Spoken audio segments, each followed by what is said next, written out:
Jeigu tu turi kažkokį dovaną duoti kažkam, visą laiką ir kažkas, kas lauktos dovanos. Jeigu tu turi kažkam pasakyti, visą laiką ir kažkas, kas laukto išgirsti. Netim galimybės kažkam kitam gauti ant dovaną iš tavęs. Būk savim. Šveisk, kaip tu niekada nešveitė. Lysk į paviršių. Išmesk ton savo steibą. Parodyk visiems, kad tą dovaną, kad tu turi duoti, yra šitas atlėkštutis kažkam, į kas norės, kam bus aktualu, kas asilygins su tau dažniu, tas ir ateis pas tavi, tas ir išklausys to, tas ir pasiims ton dovaną. Kam esmė, apie ko aš šit kalbu? Aš kalbu būt savim. Lysk į paviršių, pasirodyk, daryk tai, kas tu esi, būk tai, kas tu esi, neslėpk to, kanaluok save.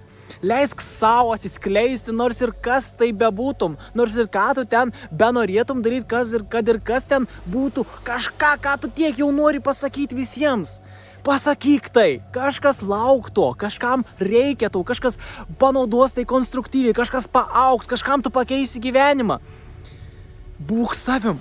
Leisk savo tikėti šviestą šviesą, būk tas aukštas dažnis, būk ta meilė, kuri jau esi.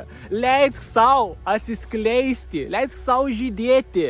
Duok tą dovaną ir neatim galimybės kažkam kitam tą dovaną gauti.